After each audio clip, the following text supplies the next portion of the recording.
Carta que ninguém escreveu, mas eu li. Eu tenho 12 anos, mas às vezes eu sinto que eu tenho a idade da minha mãe. Como eu aprendi japonês mais rápido que os meus pais, já que nasci no Japão, sou eu quem fala por todo mundo aqui em casa. No começo eu até achava legal traduzir o bilhete que a professora mandava ou ajudar numa compra, mas agora sou eu que faço a tradução de tudo. Das cartas do correio, o que a médica diz quando alguém está doente e as coisas mais difíceis, né, quando as cartas vêm da prefeitura. Na semana passada, uma moça do banco falou que tinha um problema com um documento. Eu vi o olho do meu pai encher de lágrimas, enquanto eu explicava para ele em português tudo aquilo. Naquele dia eu percebi que quando eu traduzia as palavras, eu também acabava traduzindo algumas coisas que eu não queria falar, sabe? As minhas amigas japonesas só se preocupam com as lições de casa e com qual anime ou qual desenho elas vão assistir. Eu me preocupo com coisas assim que eu nem sei como resolver. Na verdade, eu sinto um pouco mal. Eu não sei explicar direito. Mas às vezes eu só queria que alguém falasse por mim, sabe? Eu só queria poder assistir os desenhos que eu gosto e é só isso. Uau! É.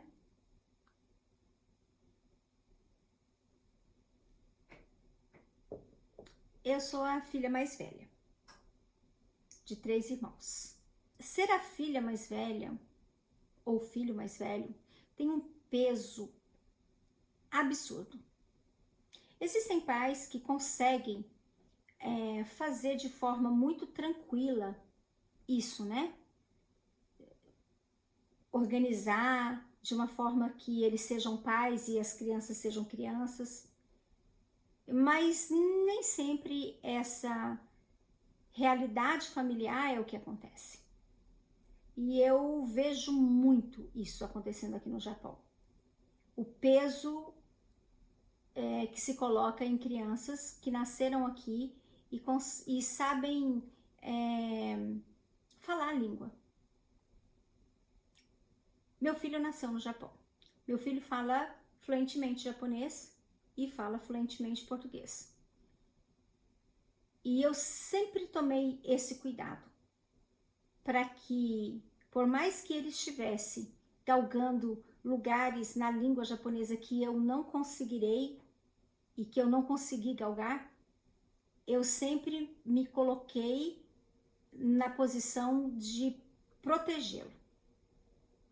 Eu não estou aqui para fazer julgamentos, até porque eu entendo a realidade, eu entendo que nem sempre você vai no lugar onde tenha um tradutor, ou você não tem condições de pagar um tradutor para ir a determinados lugares. Mas eu estou aqui para analisar a questão emocional. E por que eu tive esse cuidado? Porque eu sabia que o meu filho, ele era uma criança.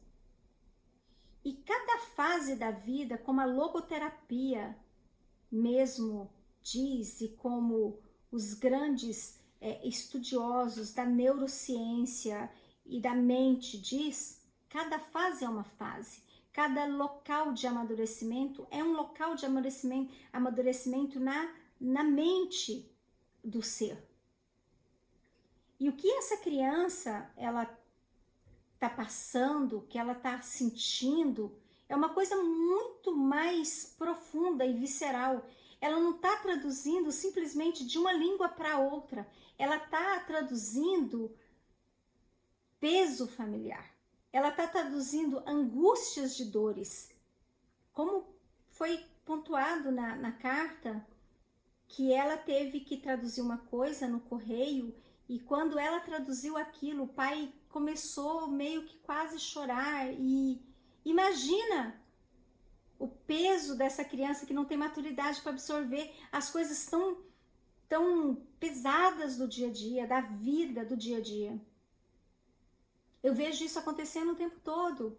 Às vezes eu vou em alguns lugares e eu vejo crianças traduzindo para a mãe coisas muito sérias, com relação a, a, a doenças, documentos e coisas muito sérias que às vezes a criança não faz ideia do que seja aquilo. O japonês não é uma língua tão simples. Para cada lugar que você vai é um japonês diferente que você tem que falar, enfim. Mas voltando ao lado emocional, essa criança ela está traduzindo medos, ela está carregando pesos que não são dela. Já escutei muita coisa assim, olha, não faz mais que obrigação, precisa fazer. O que te custa falar isso? O que te custa fazer aquilo? Traduz aqui para mim, traz para mim. Nem é pedido como um favor, por favor, faça isso. Ajuda a mamãe aqui nesse lugar ou outro. Sim, eu faço isso. Hoje o meu filho já é um adulto, enfim, mas é um favor. O outro ele tem que estar disponível a isso. E é um pedido. É lógico que relacionamentos são trocas. Filhos e pais, pais e filhos, é uma troca, é um relacionamento. Porém, a criança ela está perdendo o direito de estar fazendo o que ela tem que fazer, que é ser criança. E ela está carregando peso, ela está traduzindo medos, e imagina o que isso está causando na mente dessa criança, nas emoções dessa criança, o que está sendo enraizado dentro da alma dessa criança. É uma coisa muito séria, muito séria, muito séria. Porque ela tem formação. Neurologicamente falando, ela ainda está em formação, tem muitas coisas sendo construídas ali. E ela não sabe lidar com todas essas coisas. Eu estou falando de uma realidade de um país estrangeiro, mas eu falo também, às vezes você coloca sobre uma criança, e eu comecei falando a respeito da minha dificuldade em ser irmã mais velha, de ter que me silenciar e de ter que pagar o preço pelos meus dois irmãos. Eu não tinha que pagar preço por meus irmãos. Eu era só uma criança. A diferença é mínima de idade, não é uma coisa absurda. Então, respeito muito.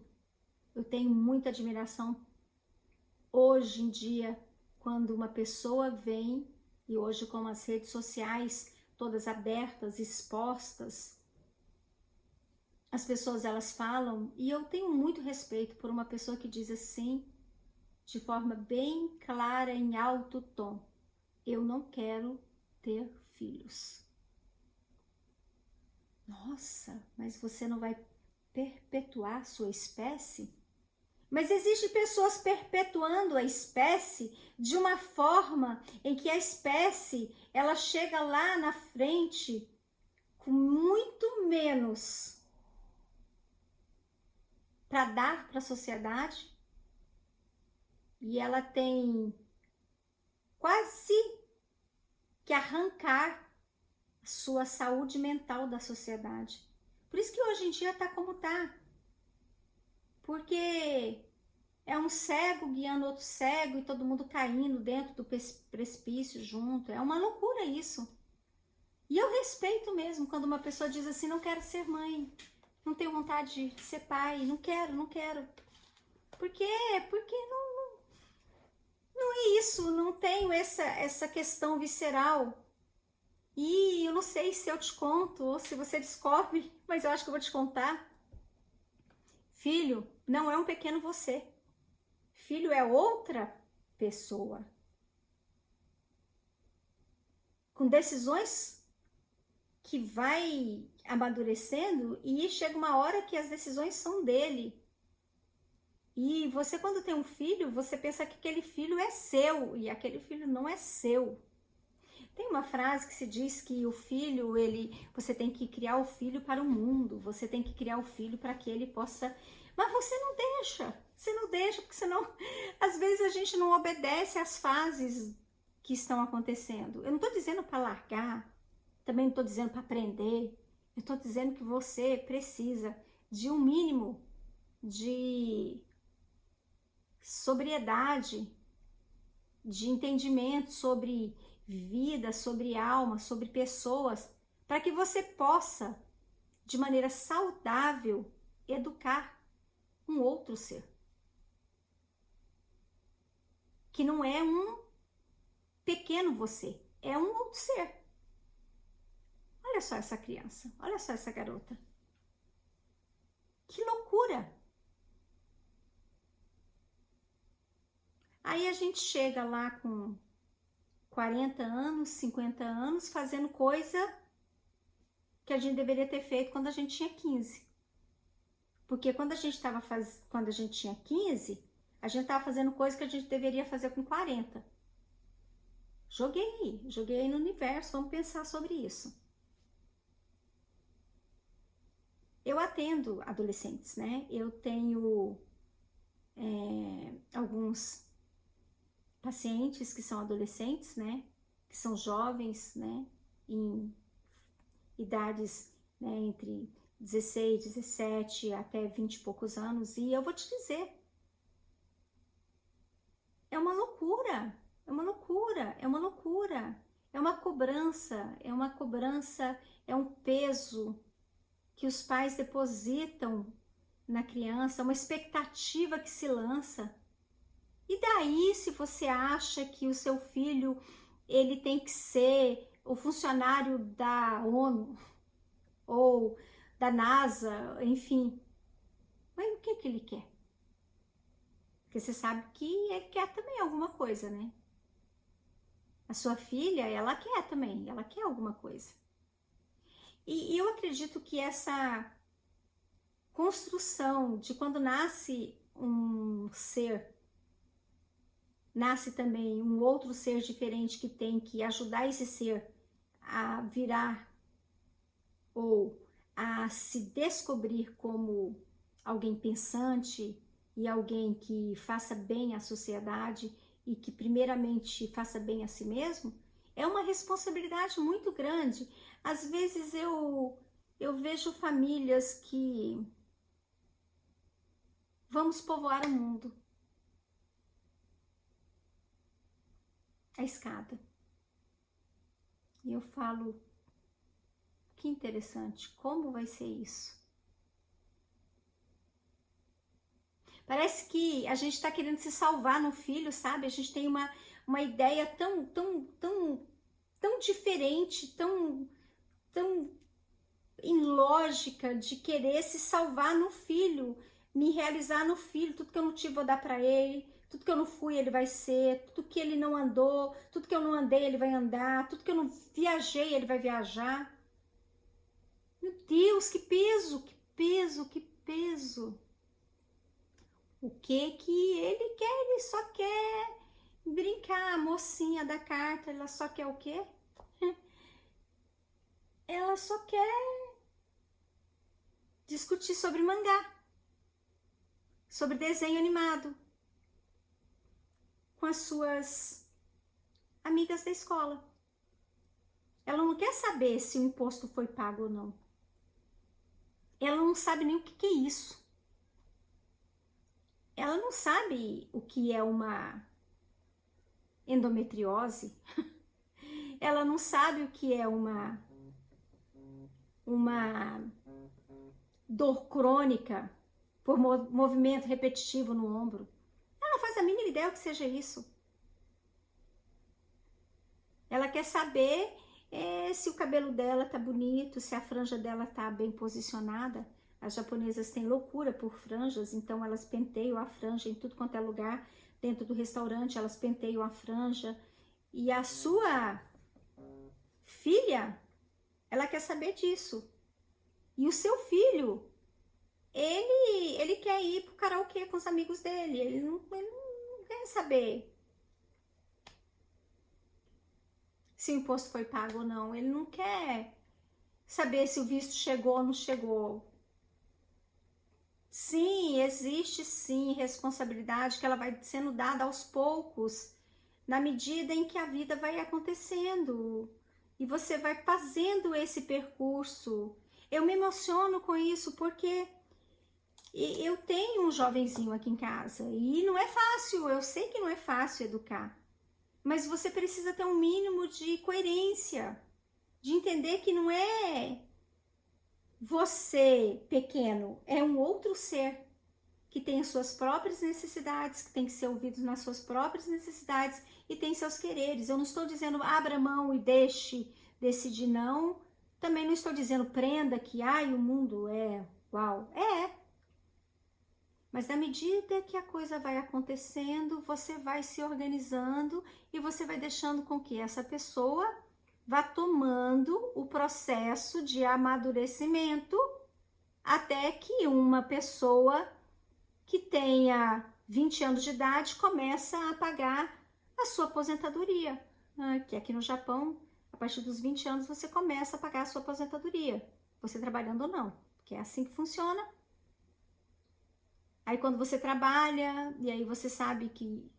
Mas é um processo, né? Porque não é fácil. Imagina, você não consegue lidar com as suas questões. Você descobre que você tem uma dificuldade no seu corpo e aí você quer que a outra criança, outra pessoa, o serzinho lá, traduza para você que se você não parar de comer como você come, você pode ter um problema muito sério de saúde. Ela sabe o que é uma esteatose hepática? Como que ela vai saber o que é uma esteatose hepática? Como que ela vai saber o que é isso? Como é que ela vai traduzir isso para você?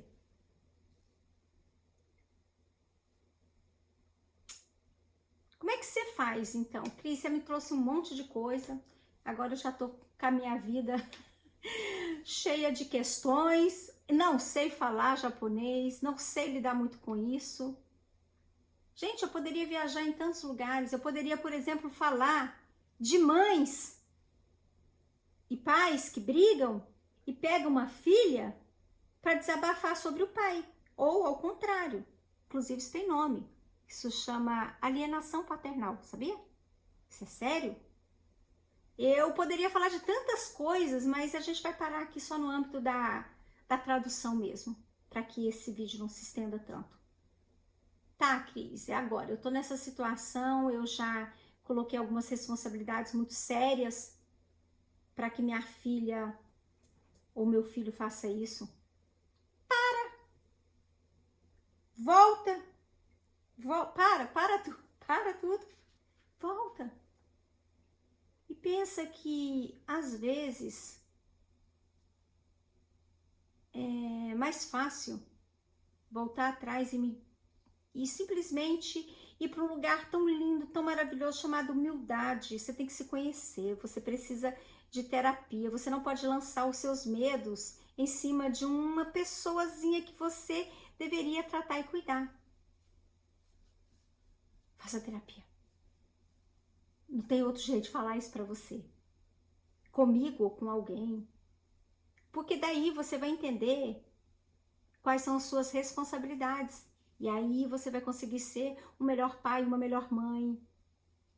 No sentido de que você vai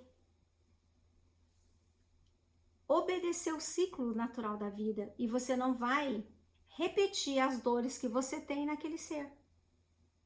Aí a gente tem Freud, a gente tem Viktor Frankl, a gente tem tantos bons psicanalistas, psicólogos e tantos neurocientistas que falam sobre isso.